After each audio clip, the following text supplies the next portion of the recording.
Thanks everybody for coming this morning. I appreciate it. My name is Mike Busdicker. I'm the Senior Director of Healthcare Technology Management at Intermountain Health. I almost said Intermountain Health Care, but they've changed the name and they took the care out of healthcare. So we're just Intermountain Health. That was a joke. I know it's 8 o'clock in the morning. So anyways, I would like to thank PartSource for sponsoring the session today.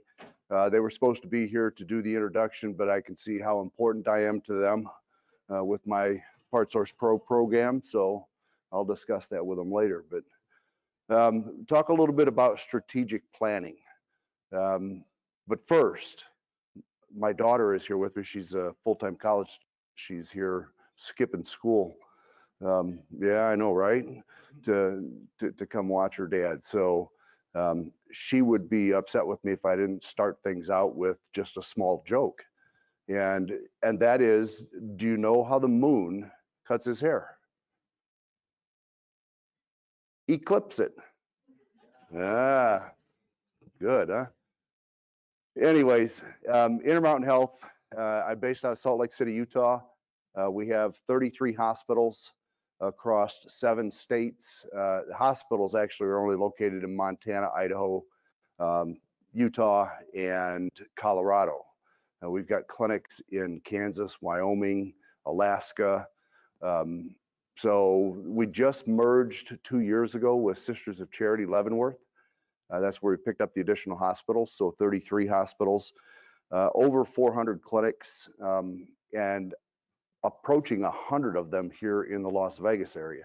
And we don't have a hospital here. We do own 26 acres of property in Henderson, but we don't have a hospital here. But if you did see the Health and Performance Center is right out here. That's the Raiders training facility. Intermountain owns the naming rights to that, so it says Intermountain Health and Performance Center. So when I had staff come down to do inventory of the first clinics and stuff that we bought down here, I didn't have much problem getting volunteers to come down to Vegas to inventory that equipment, especially at the Health Performance Center when they found out that's the Raiderettes training facility too. So anyways, we've got probably 60,000 employees at Intermountain Health. My department, we've got 270,000 pieces of equipment on the inventory. We have 172 FTEs in the department, and again, scattered from Montana through Colorado and Utah. One of the other things that I like to point out to people, a lot of people don't know, so we bought our own life flight operation, but we bought Classic Air, and we picked up their fixed wing and rotary wing aircraft as well. So now we have 98 life flight aircraft throughout the country. We've actually got one in Puerto Rico. Again, I've got staff that volunteer to go do the PMs on the equipment, but I said, no, we should have it shipped in and then perform the PMs and stuff and then ship it back out. But 98 aircraft, including we've got a transplant jet that we use that goes all over the world, actually. It just got back recently from Germany and taking a patient over there. So pretty big operation. I enjoy working there. I've been there 13 years now, and really progressing and moving forward and putting things in place. But I got to tell you, I do have to give a shout out to, I've had some great mentors and individuals that have taught me throughout the years. I've been in the industry 42 years. And Al Gresh, Chris Nowak, if you don't know these guys, you need to get to know them before they retire. So, which my understanding is 10 to 15 years down the road, 20 for Chris, but but anyways, great guys, and they've taught me a lot. So let's talk a little bit about strategic planning. So strategic plan, what is our strategy? Well, it's to develop a strategy. And how many have developed a strategic plan before? You put it together, you store it away, and then 5 years later you go, hey, I wonder how we did against that strategic plan. If that's the case, it's really not working for you and doing the things that a strategic plan could do for you.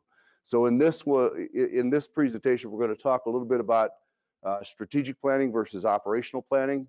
Why create a strategic plan for the HTM department? If the organization has one, why do I need one?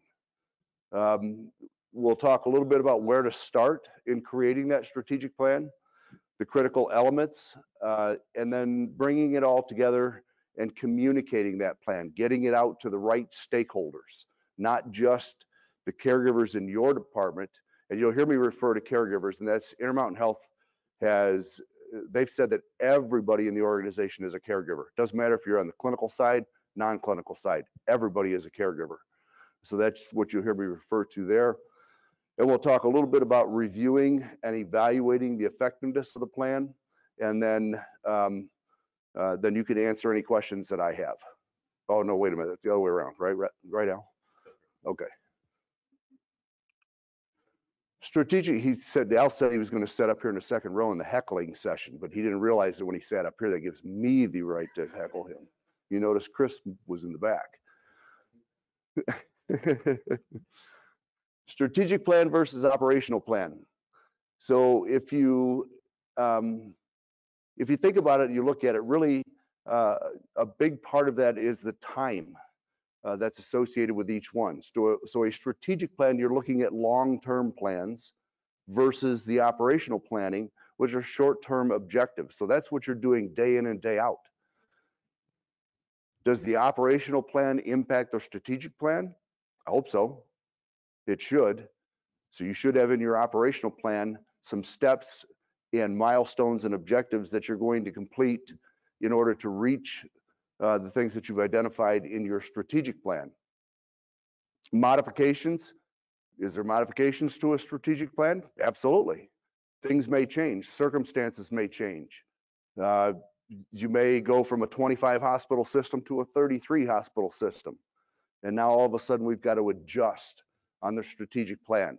So, but those are occasional adjustments that occur, where the operational plan, those could be daily. You could come in the morning, have your morning huddle and say, you know what, we had this plan for the day, but we're going to shift gears and we're going to do something a little bit different. So there's a lot more adjustment that occurs on the operational plan.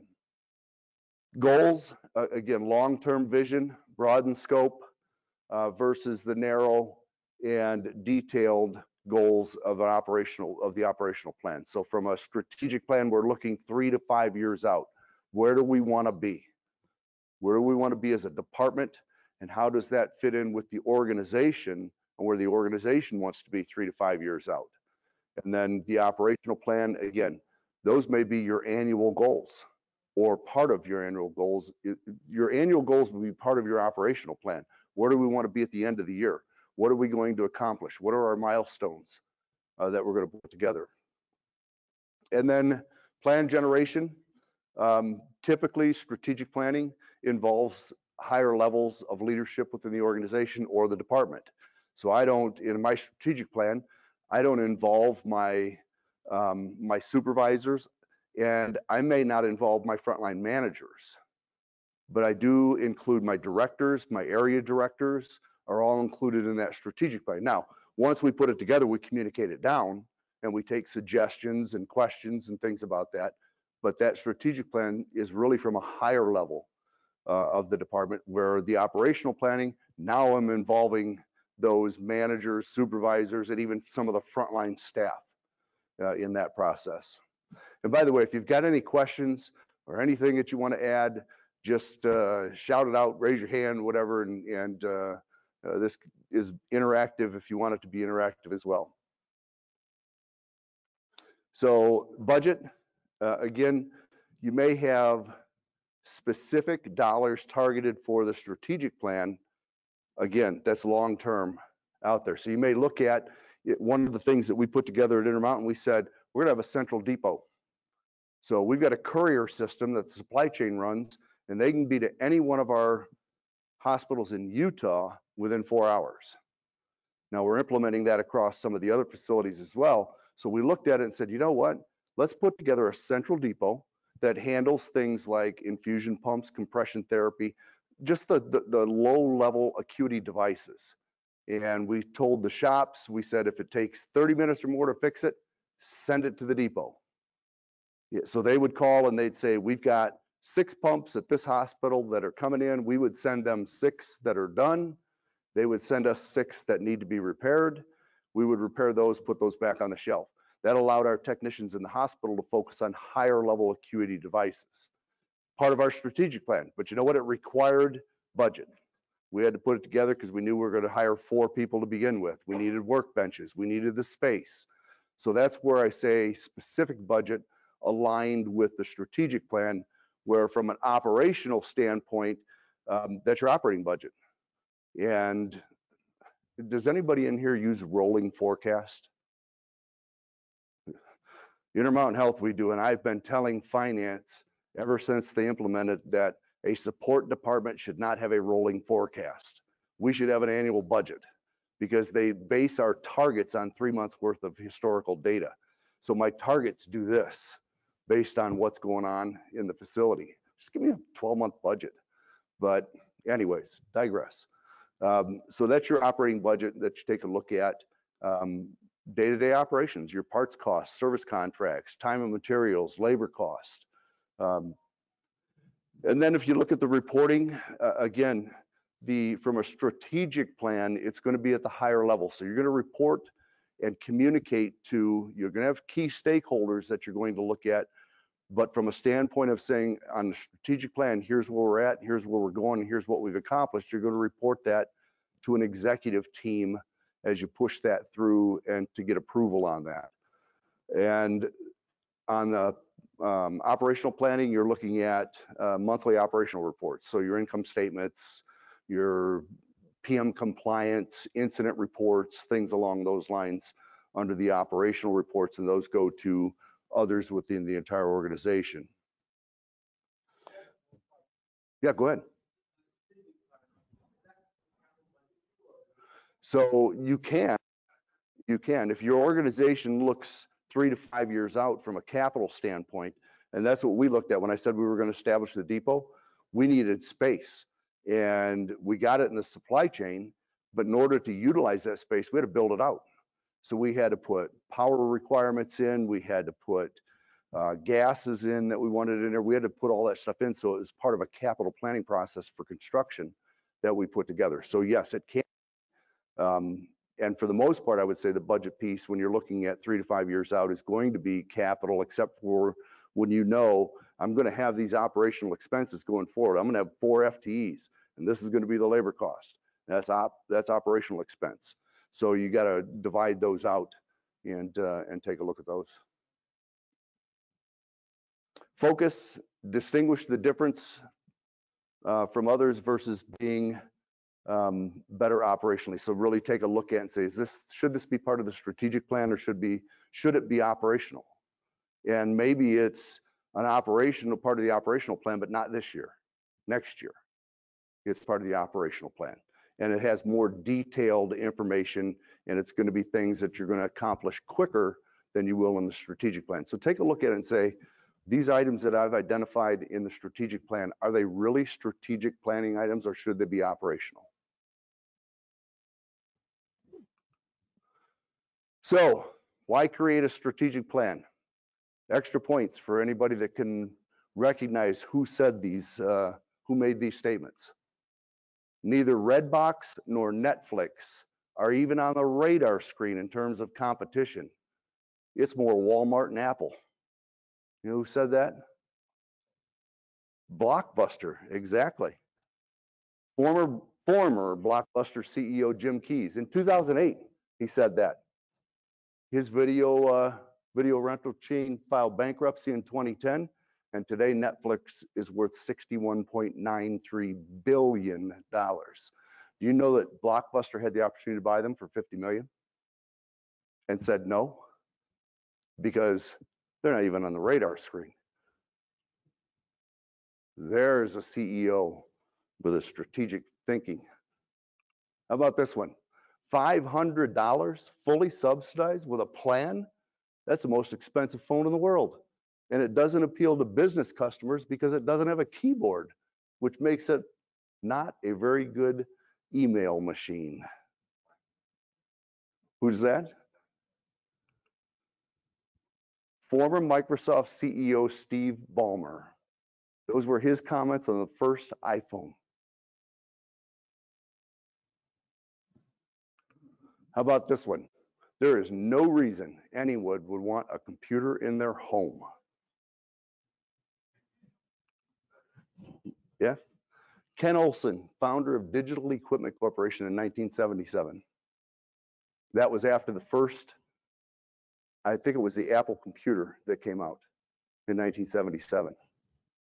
Would want a computer in their home. Now I look at it and go, maybe I shouldn't have one in my home. But anyways, screw the Nano. What the hell does the Nano do? Who listens to 1,000 songs?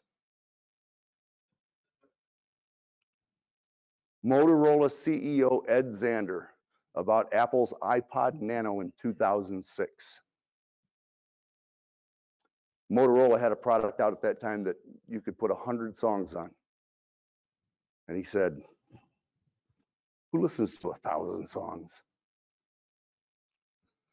So anyways, now you can see why create a strategic plan. Do you think those CEOs were thinking strategically? Were they looking 3 to 5 years out? Blockbuster is a great example of that. Talk about somebody that fell short.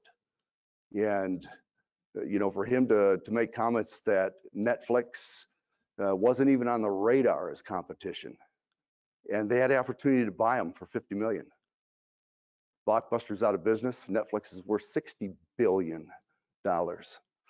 So why create a strategic plan for HTM? Well, it sets a direction for the department. And it really gets all of the caregivers working towards a common goal. And that's where I say, from a strategic plan standpoint, when you're looking at it, it's got to be communicated not only to the higher level. So once you get it approved at the executive level, if that's what you're going to work on, then it's got to be cascaded down to the frontline, all the way to the frontline caregivers, so they understand what we're doing, why we're doing it, and where we plan to go into the future. Goal alignment, it drives standardization of activities and initiatives. And when I say goal alignment, not just facility to facility to facility, but our department to the organization. So we should have goal alignment across the organization, and we should mirror a lot of the things, not mirror, but at least align a number of things that we're doing with what the organization is doing. Allocation of resources, it really, from that strategic planning piece, it gives you the opportunity to take a look at how are we going to allocate our resources in order to accomplish the strategic plan, and can we allocate our resources? And those include manpower, financial, and technology resources. So what do I have from a technology standpoint that I already have? What am I going to need into the future in order to accomplish that strategic plan? And then risk management, identify the potential risk and implement mitigation strategies, or at least have them. Understand what those mitigation strategies are going to be. Keep me on track time-wise, will you, Al? I don't know what time it is. Okay. So why create a strategic plan for HTM? You can see over here, those are organizations that didn't have a very good strategic plan. Blockbuster is on there, Sears, Circuit. How many remember Circuit City? Best Buy is still alive, right? Where'd Circuit City go? And you look at some of the others on there, Nokia, of course, Blockbuster's in the back, Compaq, Toys R Us. Remember the Toys R Us stores? And now finding one of those anymore is nearly impossible. Not a very good strategic plan. Right. It's interesting because every one of those companies had a strategic plan. So it's why create a good strategic plan would be the right. And I would bet that there's some of those organizations that created a strategic plan, put it on the shelf, and didn't look at it again for another 3 years. Because if they would have, Blockbuster would have seen, I mean, they filed bankruptcy in 2010. If they would have been reviewing that strategic plan on a routine basis, they may have looked at it and said, you know what, we're behind the 8 ball here, before they had to file bankruptcy. So why create a strategic plan measuring performance? So you're listing out key indicators for routine assessment. And remember, I talked about the operational planning side and the strategic planning side. So on the operational side, you're also looking at KPIs and metrics, but you may be looking at things from the standpoint of how are we helping the organization reduce cost? How are we doing in compliance to regulatory standards? Where from a strategic plan, you may be looking at, and what you're going to put together is a roadmap by year, and you'll list things, and they may be not as detailed as the operational plan, but from an overall perspective, looking at it, saying, what are we going to accomplish in 2025? Can't believe I'm saying 2025 already. Just seems like yesterday we were in New Orleans at Jimmy Buffett's, right? But that roadmap of what you're going to accomplish year by year with those milestones. Also, it helps make decisions. So it establishes the structure for decision-making process. So you know, in order to move forward with these items on the strategic plan, I need to have decision makers on board at this level, or at this level, or at this level. It helps you identify those as you're continuing to move forward. Gaining an advantage. You look at your strategic plan, you measure your performance, and you can compare yourself to competitors in the industry. You can compare yourself to organizations that are doing extremely well. How do I stack up against them, or how do I stack up with them? And what can I implement from a best practice perspective that'll help me drive forward in that strategic planning process? And again, communication and alignment. Provide clear communication around goals and objectives. And again, I'm going to reemphasize that as making sure that you're aligned with the organization, that your strategic plan, your objectives, your goals are aligned with the organizations. Because if you're not aligned, if they're going one direction and you're going the other, there's going to be problems. Yeah. I would argue that this also has a huge impact on your recruitment and retention. As you're creating a strategic plan and rolling it out to your people, they can see that you're creating opportunities for them. And if I'm a technician that's looking at different organizations for potential employment, and I can see that, well, with this one that has a strategic plan that's going to create opportunities, I'm going to have a lot more opportunities for advancement there than perhaps somewhere else. Right. Yeah, if you share that with your staff or your caregivers across the department from the front line all the way up, and say, this is where we want to be in 3 years, this is where we want to be in 5 years, they should see that as a potential for career development within the organization, yeah, personally and professionally. Thanks, Al. Where to start? So the first thing you do is you got to take a look and say, okay, this might happen this year. I guess this might happen. I have a hunch this is going to happen. That could happen. This maybe, that maybe not. Who the hell knows? And let's put this stuff off till next year. Actually, it's just kind of a slide. That's just kind of a picture that I put up there to say that's not what you want to do.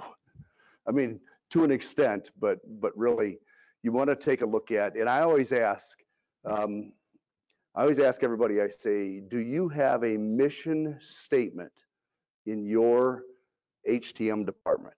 Do you have a mission identified in your HTM department? And if you do, does it match the organization's? Because if it doesn't, take it off the wall, take it out of the frame, tear it up, and throw it in the garbage.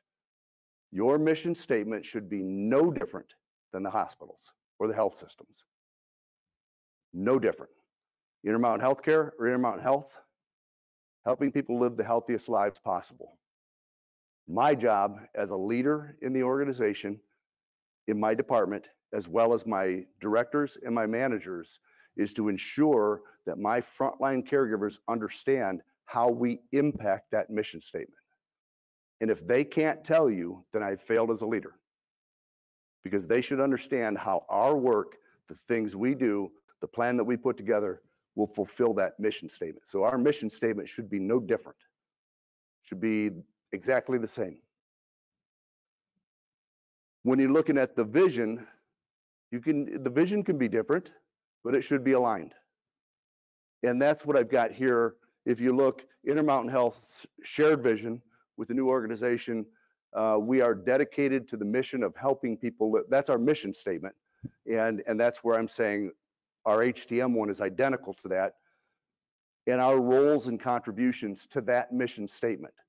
So compliance to regulatory standards, equipment availability, cost savings, cost avoidance, elimination of equipment incidents.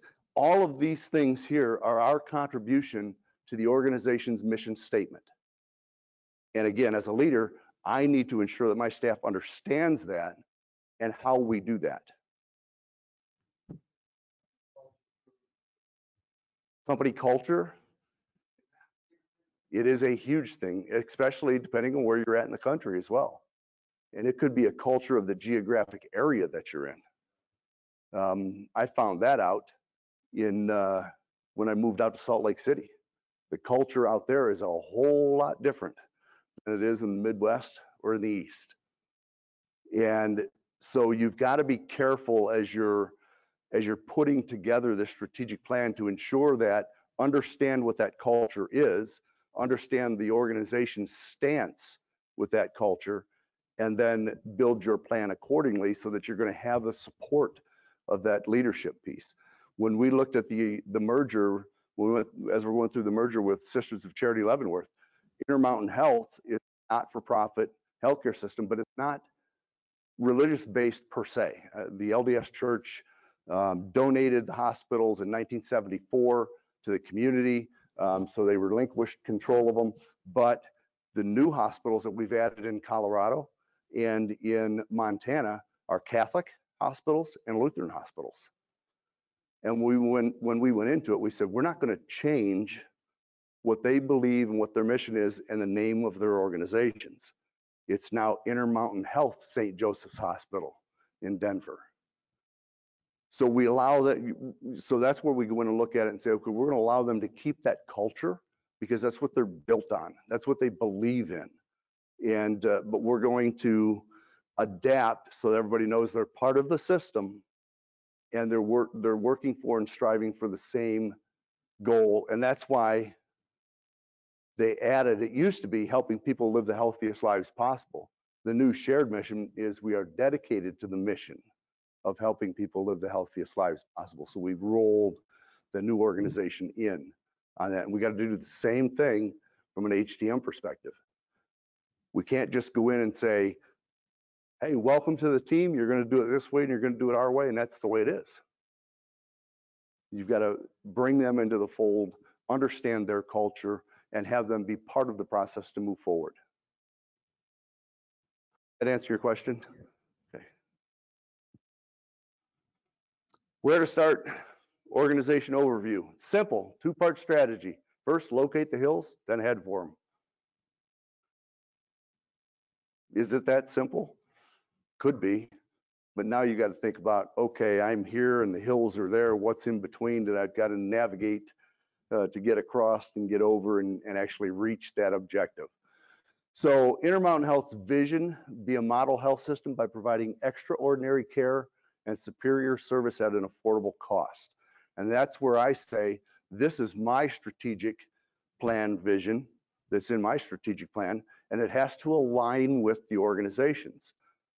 Doesn't have to be the same, not like the mission statement. Mission statement has to be the same, but the vision can be different as long as it's aligned. So ours is instrumental in helping Intermountain Health achieve its mission by striving to become a model program, and will be accomplished using comprehensive assessments, benchmarks, service delivery metrics, staffing structures, financial budgeting practices, and continuous improvement. So my mission statement, or my vision, aligns with the organization's vision. And again, I've got to communicate that to my frontline caregivers so they understand how that fits in and how that is part of that process. And then we look at Intermountain's core values. Intermountain, those are in the blue, those are the Intermountain core values, and then mine are in the green so that they're aligned. We are leaders in clinical excellence. We are leaders in service quality. We believe in what we do. We believe in the mission. And that's, again, where my staff, if you ask them, how do we contribute to the mission, they should be able to tell you that. And if they can't, I'm failing as a leader. Partners in health, partners in quality care. We do the right thing. We know integrity drives decisions. We're better together. So we are part of the solution. And that's where I say, and I'll continue to say, our shops may be located in the basement next to the morgue still.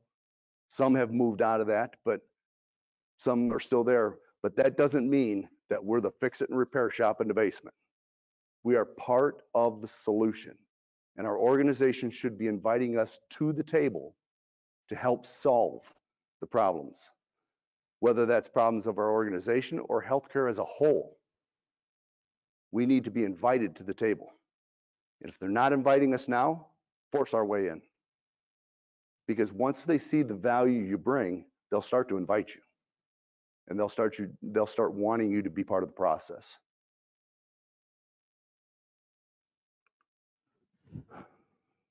Critical elements of the strategic plan. First, as we talked about, define the mission, vision, and values. Understand how it aligns and ties into the organization's mission, as well as utilize the vision and values for decision making. Identify clear objectives, and these could be or should be parts of your strategic plan as you go through. So you should have the mission statement, you should have the vision statement, you should have the values in that strategic plan. Do you have to put in there how they align with the organization? It's not really. The mission statement is, I mean, you'll understand that because it's the exact same, but the vision and the values, you don't have to put the organizations in there. You can put just the HTM departments in there, but you need to make sure that they understand that they're aligned. Same thing with the objectives. Make sure, what's the purpose, what's the desired outcome. Set SMART goals. Specific, measurable, achievable, relevant, and timely. If you set goals that you can't achieve, then why set them? But if you set goals that are easy to achieve, then why set them? Conduct a SWOT. So SWOT, you're looking at strengths, weaknesses, opportunities, and threats. We'll get into that a little bit more. And what are the current industry trends? And how does that compare to local market trends? And then recognize strategic priorities. Use the SWOT to set strategic priorities. So you can take a look at what are my strengths, what are my opportunities, my weaknesses. You can look at those things and utilize those items to set your strategic priorities. And then again, make sure that your strategic focus area is aligned with organizational objectives. You want to be going in the same direction that the facility's going, that the organization is going. Yeah.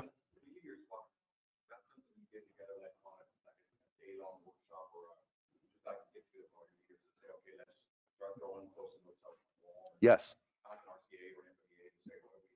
Yep. Yeah. Absolutely. And we, so we may do that during a fall retreat when we're looking at focusing on, so this year in the fall, and I say fall, but it'll be early fall, we will have a retreat with my directors and the managers, and we will sit down outside of the organization at a facility. We'll go 2 days, and one of the areas that we will focus on is the SWOT analysis. And we also look at 2025 goals. We look at our objectives. We review the strategic plan and say, how does it fit? Do we need to make any adjustments? So we'll do that during a retreat. And I like to get them out of the facilities, away from the facilities, to be able to do that. And then we do some sort of a fun team building activity. We did UTVs up in the mountain. We went on a scavenger hunt and horseback ride. And of course, that's my enjoyment. But we'll do that so that they get away from things, and it helps really build the team. Critical elements, again, develop plans and tactics. So define the primary strategies, identify specific steps and milestones. That's where I talked about the roadmap. So when you put that roadmap together that says in 2025, we're going to accomplish this, this, and this. And again, it doesn't have to be extremely detailed. It could be from a high level, because that's where your operational plan is going to come in to help you accomplish those strategies. And then in 2026, this is the plan. 2027, this is the plan. 2028, this is the plan. 3 to 5 years out. I recommend 5, but you can do 3 years out. Just remember that you're going to review that and assess it and determine, do I need to make modifications to it based upon what's going on in the industry or in the world? But you found it a challenge during that part of the process to keep things high level. In my past, I found that people want to go right to tactics rather than, Right. speaking at that high level. Yep. Yep. And that's where you try and redirect them and say, listen, those specific tactics and the things that you're talking about here are operational planning. So annually, yearly, and that's where we're going to get into the detail. And can we put an operational, and as I said before, can you put an operational plan together for year 2? Sure. It's not going to, it shouldn't be as detailed as year 1. So when you're looking at in the fall, when my staff gets together and we take a look at it and we set our priorities for 2025 and our goals and objectives, they're going to be much more detailed than if we looked at something in 2026. Again, it's going to be a little bit higher level, but not as high level as the strategic plan. Set the key performance indicators. Again, measurable for each objective. KPIs need to be aligned with the organizational goals, and set an implementation plan. And that's where I talked about the roadmap. Look at that detailed roadmap. What am I going to accomplish in each year? And you may have items that are going to carry over from year 1 to year 2 or year 3. They could be included in each one. Right now, we're going through an RFP with our CMMS system. And when we put that together in our strategic plan, it covers 2 years. Because the first step in the process is that entire RFP process, and then year 2 is implementation. And do I know what our implementation is going to look like? Not right now, because I haven't selected a supplier. And once we do that, we'll work with them to set our implementation plan and then adjust from there. It's important to look at the potential risk and what are the mitigation plans. If this happens, what am I going to do? Where am I going to go? How are we going to adjust? And you can look at those risks, and some of them you'll identify, and some of them will just hit you. And you'll have to adjust on the fly. And again, you've got to have a process to monitor and report. And again, identify those key stakeholders from a reporting standpoint on what you want to report to them and how detailed you want to get. 20 minutes, okay, thanks. Communication, engagement, and communication. I put communication up there twice because it's important. And I think communication is important in our industry, no matter what you're doing, whether it's regulatory compliance, whether it's incident reporting, whether it is, communication is extremely important. So make sure that your stakeholders, again, communicate so that they gain an understanding and buy-in. Encourage feedback. And again, at all levels, encourage the feedback. Gain stakeholder ownership and accountability. The best way to get something done is to have somebody at the executive level that understands what you want to do and what you're doing, and they take ownership of a portion of it. So they help you get that through. Execute the plan, monitor the progress, adjust where required. Evaluate progress, review outcomes. Elements of a SWOT, or the situation analysis, not SWOT, situation analysis. SWOT is part of the situation analysis. So you're looking at, under the situational analysis, you're looking at what is the industry doing? What's going on out there in the industry? What's going on out there in the HTM industry right now? You know, what's been high on the priority list the past 10 years. A what? Yeah. Yep. Yeah. Determine who's my biggest pest and how I squash them. No, I'm just. Yeah. So, cybersecurity is a huge issue in the industry, and it has been for a while. I mean, sometimes to the point where it's like, I'm tired of hearing about it, but it's always going to be there. What other industry trends are taking place? Right to repair is one. What are the local market trends? In Utah, the market share in healthcare, Intermountain owns almost 60% of it. There are only 3 competitive organizations in the state of Utah: Intermountain Health. Now it's Common Spirit because they just bought the Seward hospitals that were in Intermountain. They just bought those, and HCA.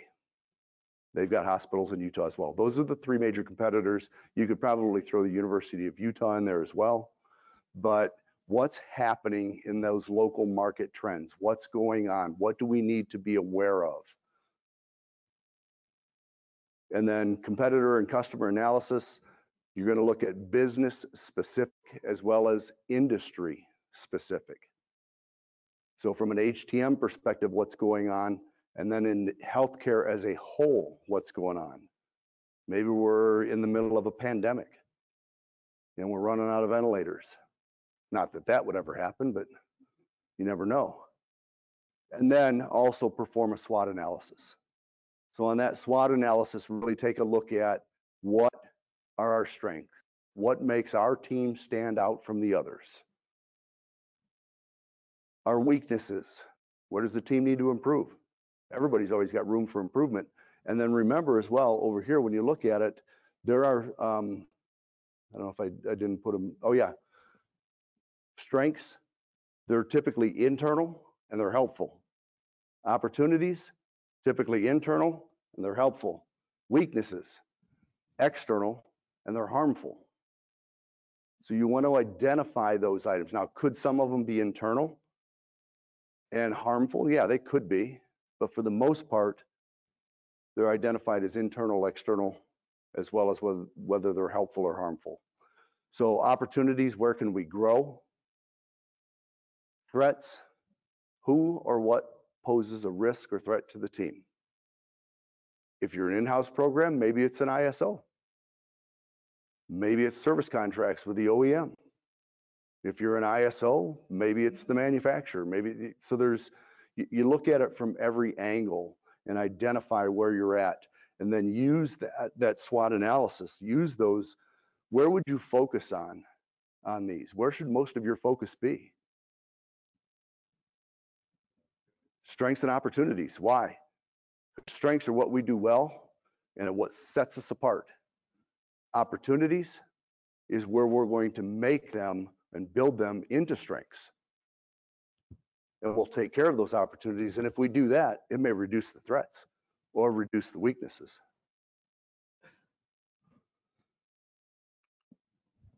Recognize strategic priorities. So it's simple. We're going to look at the upside down. We're going to look at the upside, then we're going to look at the downside, then we're going to look at the upside down downside. Really, you're going to take a look at the strategic plan from every angle. Utilize the SWOT or the situation analysis. Utilize the situation analysis, which includes the SWOT, and look at where you can prioritize key areas. Capture areas that are aligned with the organizational objectives. Everybody out there, I would bet, is focusing on stewardship. What are we doing from a cost perspective? We want to be the lowest cost possible. We want to make sure that we've got the highest quality possible. So we're looking at cost savings, cost reductions, financial performance in comparison to budget or forecasting. Quality, performance, trending and benchmarks, safety, looking at analytics, education, documentation, reporting. So ensure that you're aligned with the organization there and you're supporting the things that they're doing. Address critical issues and/or opportunities.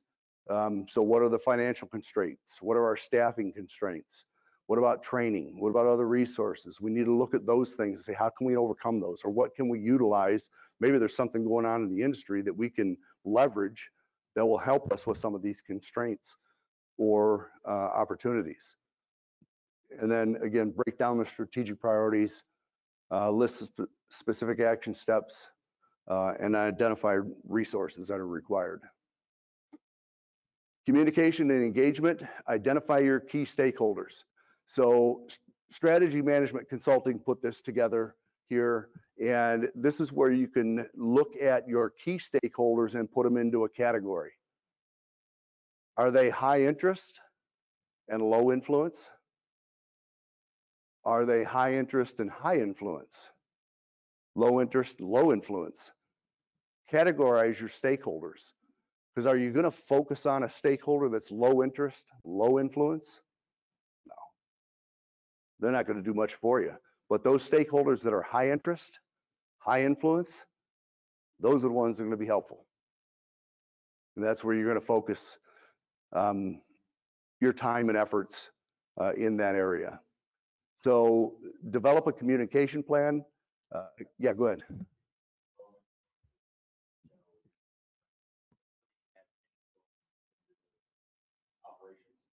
Yes. Yeah. So when you create that strategic plan and you put it together and you look at it and you say, I've got this strategic plan, I'm going to categorize my stakeholders. This stakeholder here, they don't have much interest in what I'm doing.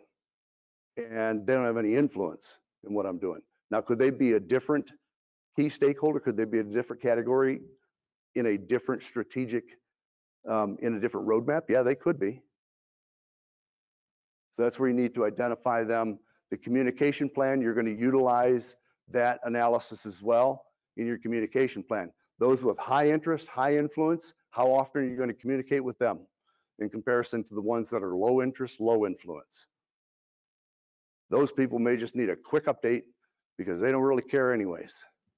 Where the high interest, high influence, you need a little more detailed in that. And if they're supportive of you in that direction, that's where the more detail you give them, the more information you give them, as well as sharing your obstacles and your barriers, they may be able to help you overcome those. Stakeholder engagement, knowledge base, you know, are they aware of what you do? Are they supportive of what you do? Are they opposed to what you do? The other term on there, unfamiliar. When I first went through this and looked at it, I put ignorant, but I thought, nah, I probably shouldn't do that. We'll put unfamiliar. It's a more friendly term than ignorant. It's like use error in comparison to user error, right? Use error is a little bit more friendly. And then establish a method for feedback and input, whether that's email, meetings, reports, collaborative documents, have something that you can utilize and put in place to capture feedback and input. Evaluate progress and review the outcomes. You know, over here, this poor guy, unfortunately, we're off target this quarter. Most of the arrows are in his back instead of in the targets. But so implement a plan in accordance with the timelines, monitor progress, conduct routine evaluations. And that, how am I doing on time? Al, do I leave 10 minutes for questions? 10 minutes, yep. All right. So with that, I'll open it up to questions. So you can see here that Will Farrell, I love questions. Questions are my favorite. And here, you know, I have a particular set of skills. I'll find your questions and I will answer them, even if I've got to employ Al or Chris to do it. Yeah. So did you have a question on this one or just, okay, yeah, absolutely. So my first step in that process would be to understand his wheelhouse, and that's supply chain. That's his wheelhouse. So what do I do in my department that impacts stuff in his wheelhouse? Maybe it's parts, suppliers and parts ordering. Maybe it's service contract management negotiation. Maybe it's capital planning. You know, because at Intermountain, we've got buyers, category managers, and they're involved in that entire process. We start our purchase requisition. We're hoping to be able to start it in our CMMS, and then it rolls into our ERP and the orders placed through the supply chain. So we involved them in that workflow and processes that here's the importance of this. When we need a part overnight, here's the reason why. Here's what it impacts. You know, one of the things that we track at Intermountain is we track the number of patient reschedules that we have for down imaging equipment. I just had a mammography unit that was down and we had to reschedule 100 patients. And when you have to reschedule 100 patients, what I told administration, and I met with imaging, is I said, when you have to do that, there's no guarantee those patients are coming back to us. 25 of them may go someplace else. That's 25 patients that we just lost revenue because we got a down piece of equipment. And now we need to take a look at why do we have that, and do I need to involve the supply chain in stocking high usage failure parts? Or was it a breakdown in the parts ordering process? So find out what their wheelhouse, you know their wheelhouse. What do you do in your department that impacts their wheelhouse? And once you get them involved in that, their interest will start to go up. Well, then you may just say, go to them and say, hey, listen, this meeting is going, do you mind if I sit in and just listen? Because it may help me. It may give me some information. And then as you start to set in those meetings, and then you talk to them a little bit and say, you know what, we can do this to help, or we can do this to help. And once you get that cadence going and that communication open, and as Chris said, you understand what helps make them successful and you contribute to that, they'll start inviting you to those meetings instead of you having to say, can I sit through it? I don't. We just put one together, throw it on a shelf, and then look at it. No, I'm just kidding. We'll look at that roadmap. We'll really look at that roadmap and the strategic priorities and the things that we set for each year from a high level, how those transition into the operational plan, what we've accomplished and what was successful. And not everything's going to be successful, but those items that are not, you take those, learn from them, and adjust accordingly. So from our scorecard, that's what we look at, is we really take a look at and identify that roadmap, those key strategies and priorities, how we're doing and accomplishing them within the timelines that we set, as well as the resources that we've put against it. And then from, again, what transitions over into the operational plan that helps us accomplish those things. So really taking a look at it from a twofold aspect to make sure that our strategic plan is successful, but we're feeding our operational plan in order to help build on that, as well as we'll look at it from a high level within the organization when we're aligning our vision and our values and objectives, and we're aligned with the organization. What have we done that we have contributed to that success that we can report up through higher level leadership and say, based on our strategic plan, here's what we did that impacts this within the organization. Yep.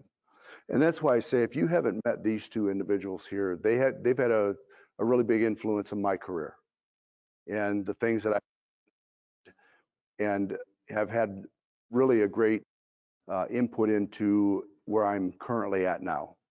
And Al used to run Aurora Healthcare, which is now Advocate Aurora in Wisconsin. Chris was HS, 29 hospitals across the country.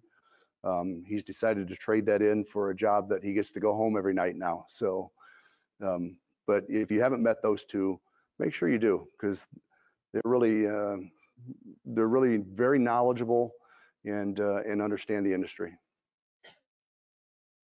Other questions? Those that don't know, my wife joined me this morning so she could, that's my wife in the back, Carlin, and that's my college daughter, Elizabeth. And she was out the other night and met some fast pitch pitcher for the Canadian national team.